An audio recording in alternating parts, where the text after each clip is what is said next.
Angel Lelga menanggapi vonis Majelis Hakim Pengadilan Negeri Jakarta Selatan terhadap Vicky Prasetyo.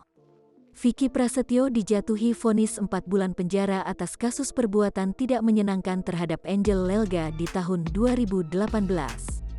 Kasus ini menjadi buntut laporan Angel Lelga atas penggerebekan yang dilakukan Vicky Prasetyo.